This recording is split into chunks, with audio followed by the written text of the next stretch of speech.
So psychology and psychiatry has been infamously held by the neck because of pills. This is something that, has been like a raising concern in everybody's mind, because at least that stigma of going to counselors have fortunately come down a little. But the fact that people go to psychiatrists and the fact that they are prescribed pills is somehow still there. You're telling me? I'm not rubbishing the science. I said, if things are going wrong with your life, it's bad enough. If you get depressed, you're only multiplying the problem. For this, the activists have been… You also? You also? Okay.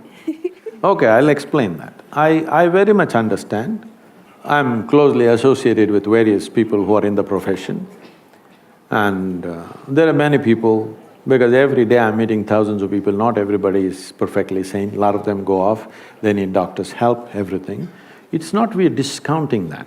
But if you do not bring the fundamental responsibility in every human being that their physical and mental health is their business, if you do not bring this from an early age, you will see a lot more people will go off. Don't think everybody is pathologically ill, no.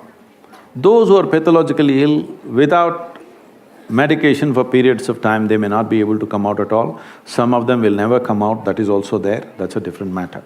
But we are talking about all the fringe kind of madness, which all of us have. Something goes wrong, I can also drive myself into depression. I can also drive myself into depression. Something that I want doesn't happen. Everybody capable of driving themselves into depression, isn't it so? Is it possible or not? So what you're saying is depression is not a choice? I mean, is that what you're saying? You think depression is a choice? Please understand, there are some who are pathologically ill. It gets them in spite of themselves. But many of them push themselves into it. Suppose you get very angry, what is the expression you use? I'm mad at you. So consciously, willingly you're getting mad because you get some results in the society. If you keep trying it, because the line between sanity and insanity is so thin, if you push, one day you will cross. There are many people in the world who need not be ill, both physically and mentally, not just mental illness I'm talking. Both physically and mentally, they need not be ill. See, right now, for last 50 years, some millions of cardiac surgeries have been done. Today surgeons are clearly telling you, if you go off red meat, you eat the right food, if you exercise, you will not come for the surgery table.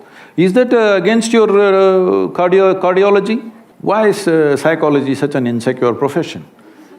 Absolutely not. There's a certain diagnostic criteria for… So, I might be sad, I might be extremely sad, but that does not mean that I am depressed. I am entitled to my sadness. See, please, who doesn't know this? Do I look so simplistic that I don't understand somebody is sad and somebody is depressed? But is it possible that many people push themselves into depressive states at certain times in their life, and the same people also came out in a determined way? Is it there?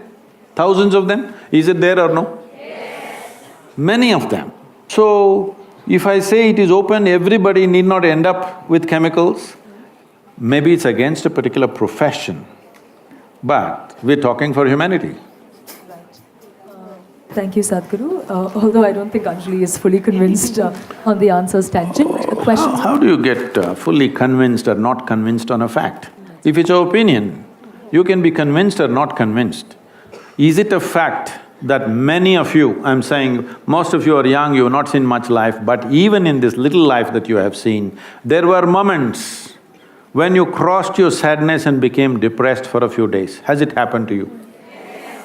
And most of you have come out of it without anybody's help, or maybe with a friend or somebody who mentored you a little bit, have you?